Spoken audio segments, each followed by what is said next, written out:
की जाती है। तो अपगार स्कोरिंग को समझते हैं, जैसे इसका नाम है अपगार, हर अल्फाबेट से एक जो है टेस्ट यहाँ पर करते हैं। अपगार स्कोरिंग कब की जाती है? तो Apgar score is taken at 1 minute, जैसे बच्चा पैदा होता है उसके 1 मिनट के अंदर किया जाता है, और उसके बाद में इसको रिपीट करते हैं again at 5 minute after birth. 2 बार होता है, एक 1 मिनट और एक 5 मिनट पे।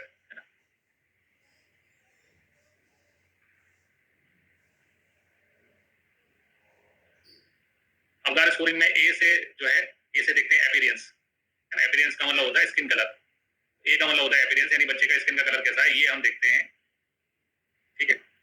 उसके आधार पे स्कोरिंग दी जाती है। अपगार स्कोरिंग में टोटल 5 चीजें जो है देखी जाती है, और हर में मैक्सिमम स्कोर 2 रहता है, यानी अधिकतम अपगार स्कोर जो है वो 10 तक हो सकता है। अपीयरेंस यानी बच्चे का स्किन कलर कैसा दिखाई दे रहा है। तो पहले हम बात करते हैं ब्लू, पूरा बच्चा जो है ब्लू कलर का दिखाई दे रहा है। ब्लू जो है साइनोसिस यानी शरीर में जहर होने की ओर इंडिकेट करता है। तो ब्लू साइनोटिक है, पेल व्हाइट ओवरऑल बॉडी, तो जैसा हम इसमें दिख रहा है कि ब्लू है, साइनो है ना, ब्लू है बच्चा, साइनोटिक है, और पेल पेल व्हाइट ऑल ओवर बॉडी जैसा चित्र में दिखाई दे रहा है, तो 0 अंक, 0 जो है प्राप्त होता है। सेकंड है पिंक बॉडी, यानी जैसे अपन इसका सिर देख रहे हैं, शरीर देख रहे हैं, ये पिंक है। और ब्लू एक्सट्रीमिटीज, एक्सट्रीमिटीज कहते हैं हाथ पैर को, ठीक है। तो ये कंडीशन जो है वो क्या कहलाती है? एक्रोसाइनोसिस। क्या कहलाती है? एक्रोसाइनोसिस, यानी कि मध्य वाला भाग पिंक होता है और हाथ पैर जो है वो क्या होते हैं? ब्लू होते हैं, एक्रोसाइनोसिस कहते हैं। ऐसी कंडीशन होने पर जिसमें बच्चे के हाथ पैर ब्लू हो और बीच का हिस्सा जो है पिंक है, उसको 1 नंबर प्राप्त होता है। और नॉर्मल जो कंडीशन होती है उस समय बच्चे जब पैदा होते हैं तो बच्चों का कलर जो है पिंकिश होता है, कोई गोरा या काला नहीं होता है, बच्चे पिंकिश होते हैं।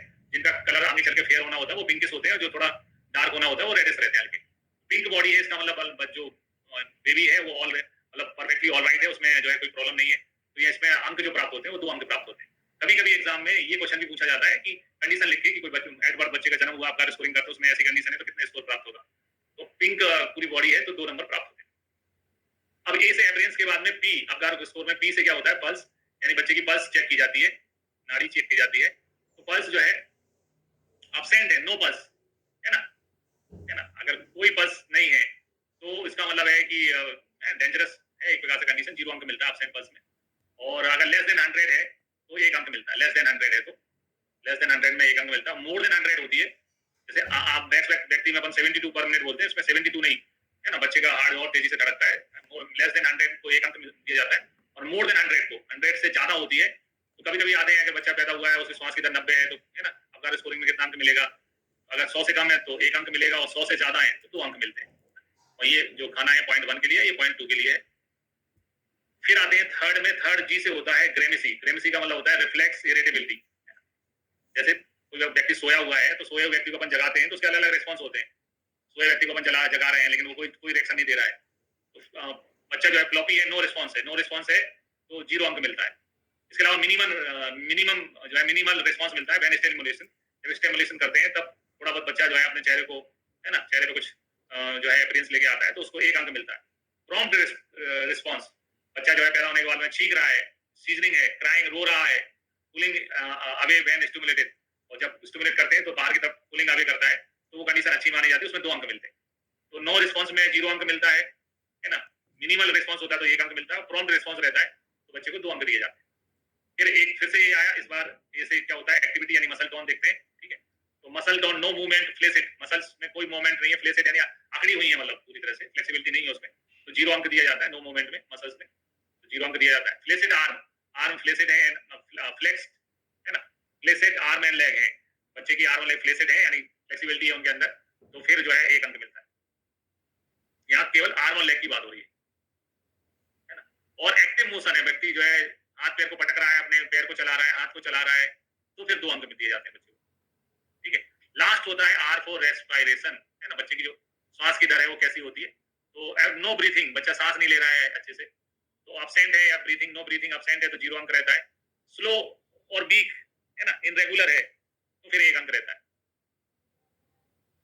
और बच्चा, है ना, खूब तेजी से श्वास लेता है, तेजी से चिल्लाता है, रोता है, जैसा वो पिक्चर का सीन है, ऑल इज वेल, है ना, बच्चा गतिशील है, ऑल इज वेल वाली कंडीशन है, स्ट्रॉन्ग क्राई करता है, इसका मतलब है 2 अंक मिलेंगे फिर इसमें। ऐसे करके हर चीज के जो है 2-2 अंक होते हैं मैक्सिमम, है ना। अपीयरेंस में स्किन कलर के भी अधिकतम 2 नंबर मिल सकते हैं, है ना। पल्स रेट के भी 2 अंक मिल सकते हैं।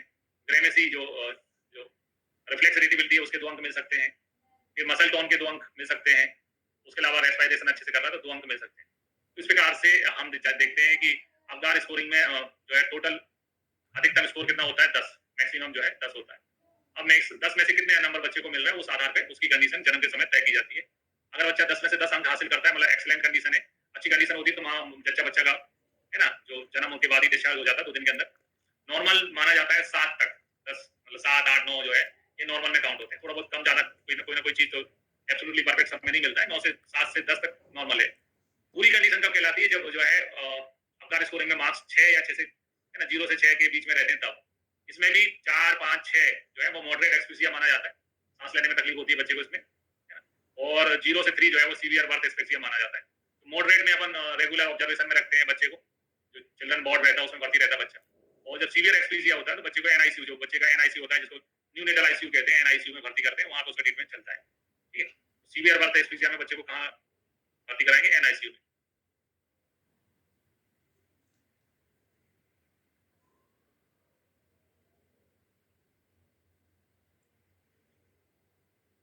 इसके बाद में आते हैं mother and child health current levels में की बात करते हैं। तो यहाँ पर मैंने एमपी को कंपेयर किया, हम हरियाणा को भी कंपेयर कर सकते हैं, जिस राज्य में हम हैं उससे कंपेयर करना चाहिए आंकड़ों को। यहाँ मैंने एमपी से कंपेयर किया है। इंडिया के आंकड़े तो आपको पता होना चाहिए। इन्फेंट मॉर्टिलिटी का मतलब है जो है शिशु मृत्यु दर कहते हैं इसको। तो इंडिया में है 33 कहने का मतलब है कि जब 1000 बच्चे पैदा होते हैं तो उनमें से 33 इन्फेंट्स की मृत्यु हो जाती है ना। कितने की मृत्यु हो जाती है? 33। और जो है मैटरनल मॉर्टिलिटी का मतलब है, मैटरनल मॉर्टिलिटी ये 1000 जनसंख्या में देखी जाती है, जबकि मैटरनल मॉर्टिलिटी 1 लाख है ना। 1 लाख जब प्रसव होते हैं है ना, उस समय उन प्रसव के दौरान जो है 113 माताओं की मृत्यु हो जाती है। ये कहना मतलब इसका मतलब है मैटरनल मॉर्टिलिटी कितनी? 113। 1 लाख प्रसव में 113 महिलाओं की मृत्यु हो जाती है। एमपी में ज्यादा है, 173 की मृत्यु होती है। क्रूड बर्थ रेट यानी सकल में जो है जन्म दर जो होती है वो इंडिया में 17 पॉइंट जो है 44 है, 17.44 है, और एमपी में 24.6 है। इसी प्रकार से क्रूड डेथ रेट जो है वो 7.1 है इंडिया में, और जो एमपी में 6.7 है। सेक्स रेशो भी पूछा जाता है। सेक्स रेशो कहने का मतलब है कि 1000 जनसंख्या पे है ना सेक्स रेशो देखते हैं, तो जितने फीमेल चाइल्ड होती है उसके आधार पे है ना 1000 जनसंख्या में भारत में 940 है ना, और एमपी में है 930। और चाइल्ड सेक्स रेशो देखें मतलब छोटे बच्चों में ये रेशो देखते हैं तो और कम हो जाता है। इंडिया में है 914 और एमपी में है 912।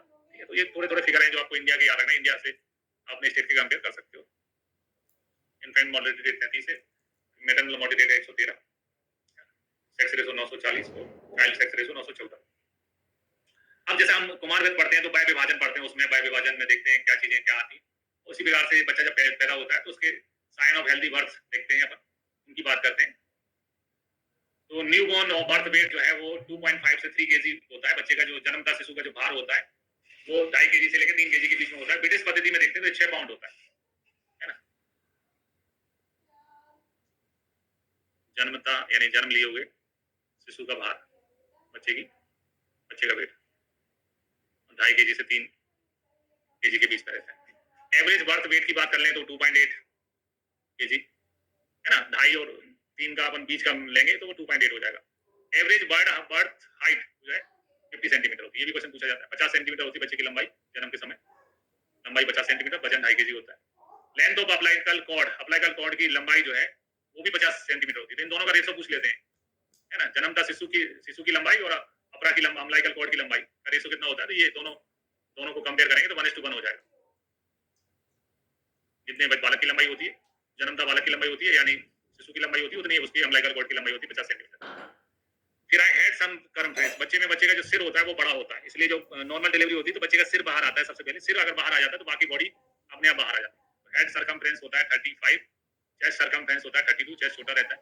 और बच्चे के पैदा होने के बाद में 1 साल में ये दोनों इक्वल हो जाते हैं। तो ये क्वेश्चन एग्जाम में बहुत पूछा जाता है, कितने टाइम ड्यूरेशन में चेस्ट और हेड सर्कमफ्रेंस जो है वो इक्वल हो जाते हैं। तो 1 साल में इक्वल हो जाते हैं head and chest circumference. Both head and chest circumference become equal है ना 45 सेंटीमीटर इन 1 ईयर में इक्वल होकर 45 सेंटीमीटर हो जाते हैं। फिर आते हैं पल्स रेट एट बर्थ। बच्चे के जन्म के समय पल्स रेट कितनी होती है, तो पल्स रेट 140 पर मिनट बताई गई है ना। जैसे बच्चे की पल्स रेट अवगार स्कोरिंग में अपन ने बोला था 100 के ऊपर होना अच्छी मानी जाती है, 140 पर मिनट होती है। रेस्पिरेटरी रेट जो है जैसे अपन वैक्सों में बात करें तो वैक्सों में होता है लगभग 16 से 21 के बीच में या 18 से 21 के बीच में कह सकते हो। 18 से 21 पर मिनट होता है वैक्स में, बच्चों में 28 पर मिनट रहता है, तेजी से सांस लेते हैं। एवरेज ब्लड प्रेशर की बात करें तो जैसे अपने में 120/80 नॉर्मल होता है, बच्चों में जो है क्योंकि हार्ट तेजी से गति करता है तो ब्लड प्रेशर लो होता है, 60/40 होता है एवरेज ब्लड प्रेशर।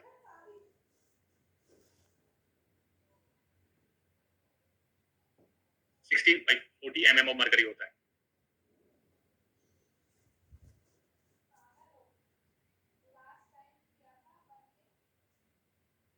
ग्रुप में डाल दूंगा मैं, हरियाणा वाले व्हाट्सएप कर दूंगा।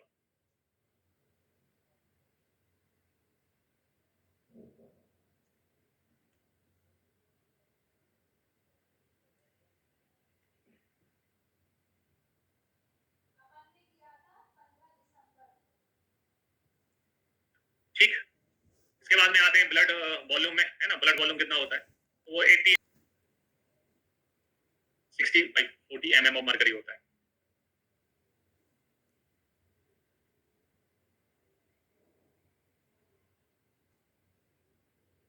ग्रुप में डाल दूंगा मैं, हरियाणा वाले व्हाट्सएप कर दूंगा।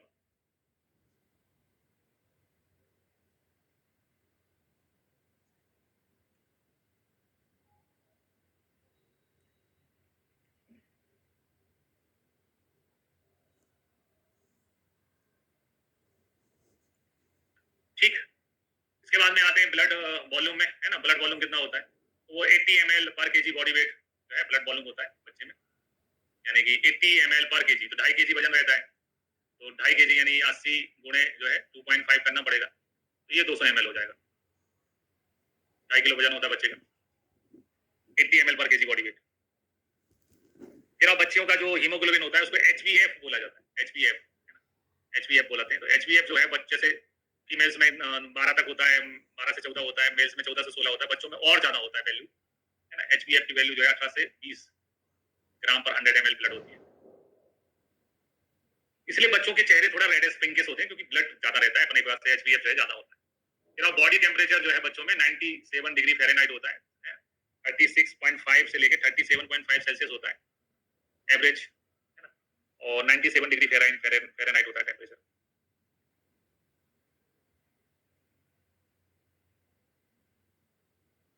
रेक्टल टेम्परेचर जो है वो 37.2 डिग्री सेल्सियस रहता है। न्यूबॉर्न जो है वो थर्मोलेवियल माने जाते हैं, है ना। फिर weight of brain at birth, बच्चे के जन्म से के समय उसके जो है ब्रेन का जो है वेट यानी वजन कितना होता है, तो 350 से 400 ग्राम होता है वजन के समय, क्योंकि बच्चे का सिर ही बड़ा होता है। डबल इन 1 ईयर में डबल हो जाता है ना, और एडल्ट में 1400 होता है। मोटा मोटा यार को जन्म के समय ब्रेन का वेट जो है 400 होता है, तो 1 साल में डबल हो जाता है, 800 हो जाता है। बच्चों के ब्रेन का विकास भी तेजी से होता है, अपन कहते हैं छोटे बच्चों में, और बड़ों में जो है 1400 ग्राम रहता है। Weight of liver at birth, है ना, बर्थ के समय लिवर का वेट जो है 120 ग्राम, है ना, 120 ग्राम यानी 4% ऑफ बॉडी वेट रहता है पूरे शरीर का, 4% 5% कह सकते हैं। फिर और thymus gland is very large in infant में थाइमस ग्लैंड जो है वो बड़ी होती है। नंबर ऑफ फंटानेल एट बर्थ, बच्चे के सिर में सूचर होते हैं, उनकी संख्या कितनी होती है, 6 सूचर से होते हैं, ये भी क्वेश्चन एग्जाम में आता है। बच्चे के सिर में फंटा लेने यानी सूचर्स होते हैं, छेद से होते हैं, तो धीरे धीरे बढ़ते हैं, उनकी संख्या 6 होती है। फिर लो बर्थ वेट, है ना, बच्चे का लो बर्थ वेट संख्या कब दी जाती है, लो बर्थ वेट कहा जाता है। Low birth weight is defined as birth weight less than 2.5 kg। अगर बच्चे का जन्म के समय वजन 2.5 kg से कम होता है तो फिर वो LBW low birth weight case कहलाता है, LBW। प्री टर्म बेबी क्या कहलाता है, pre term baby is born before end of 37 weeks of gestation, यानी कि गेस्टेशन जो पीरियड होता है उसके 37 वीक्स होने से पहले, अन्य शब्दों में कहें अपन 259 डेज से पहले बच्चे का जन्म हो जाता है, तो प्री टर्म बेबीज कहलाता है।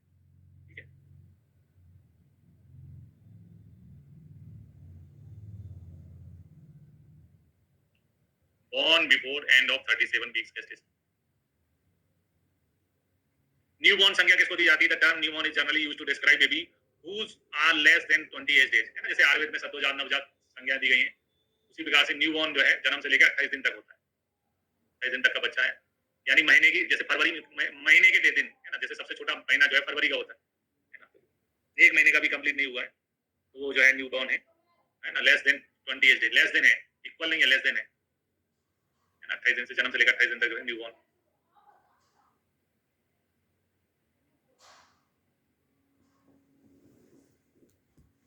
इसके अलावा हमें मालूम होना चाहिए कि male male child are heavier, है ना, मेल मेल चाइल्ड हैवियर होते हैं लॉन्गर देन फीमेल। इसलिए प्रेगनेंसी में आमतौर पे 11 किलो वजन गेन करती है गर्भवती महिला। पूरी प्रेगनेंसी में कितने किलो वजन गेन करती है? 11 केजी। तो जब बॉय पैदा होने वाला होगा तो वजन ज्यादा गेन होगा, है ना, क्योंकि मेल चाइल्ड जो है हैवियर होते हैं, है ना। फिर है normal head and body ratio जो है न्यूबॉर्न में वो 1:4 होता है। बच्चे का सिर बड़ा होता है ना। अब अपन ने ये बोला कि ये सिर है, ठीक है, इसको ये अपन 400, इसके अंदर ब्रेन ही 400 मान रहे हैं, है ना, ब्रेन ही अपन 400 मान रहे हैं, तो पूरा सिर तो 500 ग्राम हो गया, 500 600 650 ग्राम हो गया। 2.5 किलो तो पूरा वजन ही होता है। इस प्रकार से 1:4 का रेशो रहता है लगभग। एडल्ट में ये रेशो बढ़ के 1:7 हो जाता है। 1:4 का कहने का मतलब है पूरे शरीर का जो भार है और बच्चे के सिर का भार है वो 1/4 हिस्सा होता है सिर।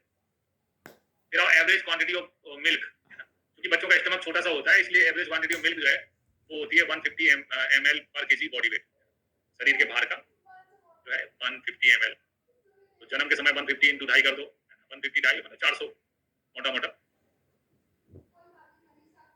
है ना। कितना दिन भर में दूध की जरूरत पड़ेगी, है ना, 150 ml पर केजी बॉडी वेट, यानी कि इसमें 2.5 का गुणा कर दो जन्म के समय, उतने गुना जो है दूध की जरूरत पड़ेगी बच्चे को डेली पीने के लिए।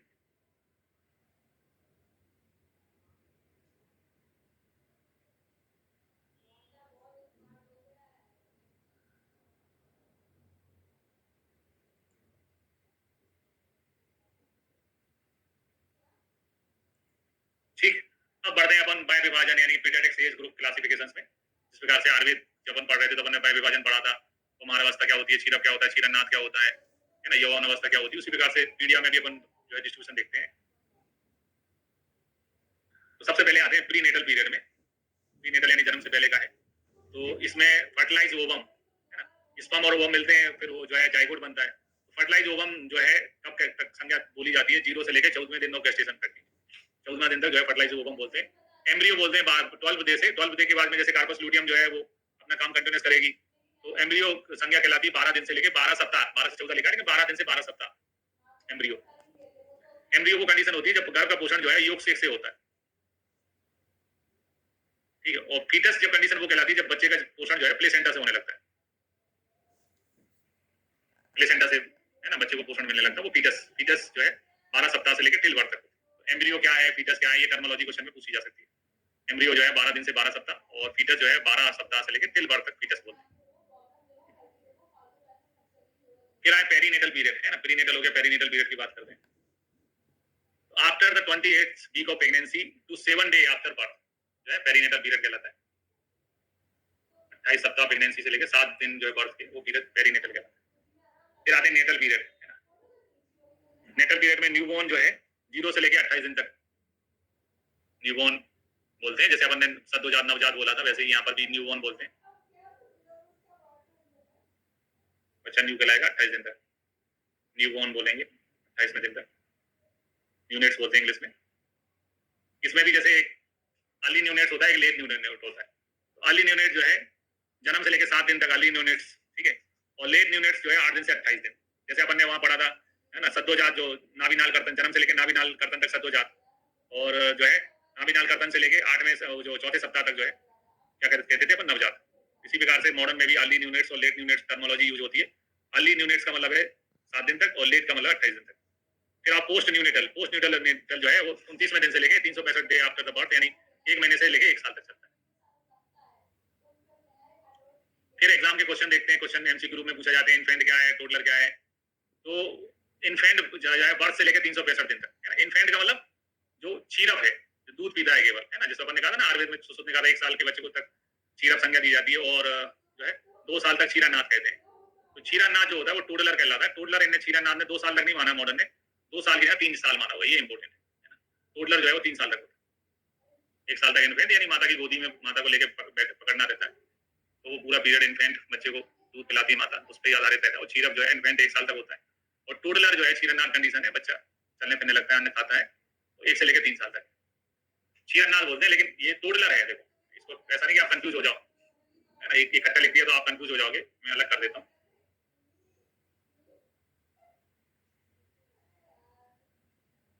यहाँ आप ये समझ लो कि टोडलर जो है वो 3 साल तक कहलाता है।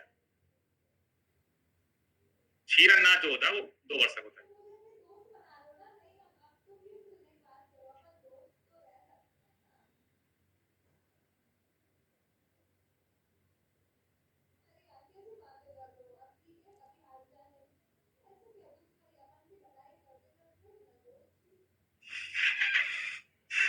टोडलर जो मॉडर्न की टर्मिनोलॉजी होती है वो 3 साल तक।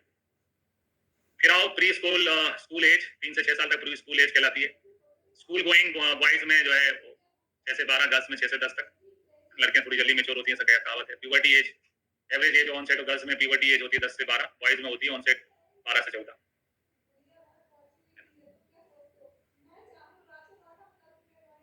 फिर एल्डो है ना, किशोर अवस्था, एल्डोरेंसिन है ना, एडोलेसेंस। बैक्स से पहले आती है, यहाँ पर इसको किशोर अवस्था भी मानते हैं।